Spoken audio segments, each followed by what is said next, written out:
Welcome to the NS blog. বন্ধুরা, উত্তরবঙ্গে বাংলা ভাষায় কমেডি কন্টেন্ট ক্রিয়েটারদের মধ্যে অন্যতম জনপ্রিয় পলাশ সরকার। আজকে ভিডিওতে পলাশ সরকার ইউটিউব চ্যানেলের কর্ণধার পলাশদার জীবনের নানা কাহিনী আলোচনা করব। 2017 সালে পলাশ সরকারের এই ইউটিউব জার্নি শুরু। তারপর নানা ঘাত প্রতিঘাত সামলানোর মধ্য দিয়ে বর্তমানে ইউটিউব এবং ফেসবুকে বেশ জনপ্রিয় এই ইউটিউবার। শূন্য থেকে শুরু করে বর্তমানে ইউটিউবে 1.5 লাখ সাবস্ক্রাইবার এবং ফেসবুকে প্রায় 6 লাখের মতো ফলোয়ার রয়েছে। ময়নাগুড়ি শহর থেকে মাত্র কয়েক কিলোমিটার দূরে গ্রামীণ পরিবেশে তার জন্ম। তার বর্তমান বয়স 24 বছর। পলাশ সরকার ভোটপাটি SBL হাই স্কুল থেকে 53% এবং 72% নিয়ে যথাক্রমে মাধ্যমিক এবং উচ্চ মাধ্যমিক পাশ করেন। এরপর জলপাইগুড়ি আনন্দচন্দ্র কলেজ থেকে ফিজিক্যাল এডুকেশন নিয়ে গ্র্যাজুয়েট হন।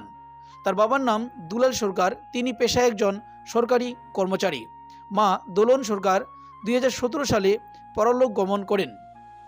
পরিবারে বর্তমানে 2 ভাই সহ 9 জন সদস্য আছেন। পলাশ সরকারের ছোটবেলা থেকে স্বপ্ন ছিল বাবার মতো একজন ASI হওয়ার, তারপর স্কুল শিক্ষক কিংবা অধ্যাপক হওয়ার স্বপ্নও ছিল। কিন্তু 2017 সালে কয়েকজন বন্ধু মিলে শখের বসে ইউটিউবে যাত্রা শুরু করেন। বর্তমানে ইউটিউবে তার পলাশ সরকার এক্সট্রা, পলাশ সরকার ব্লগ, রাহুল ইসলাম এবং সুব্রত সরকার ব্লগ নামে চ্যানেল রয়েছে। তার চ্যানেলের বর্তমান সক্রিয় সদস্য রাহুল ইসলাম, সুব্রত সরকার এবং জয় মণ্ডল। পলাশ সরকারের প্রিয় খেলা ভলিবল। শখ বা হবি ভিডিওগ্রাফি। পলাশ সরকার মূলত মোবাইলের মাধ্যমে ভিডিও করেন, তবে এ কাজে ক্যামেরা এবং কম্পিউটারের সাহায্য নিয়ে থাকেন। কমেডি ভিডিও বাদেও তার একটি র্যাপ সং আছে।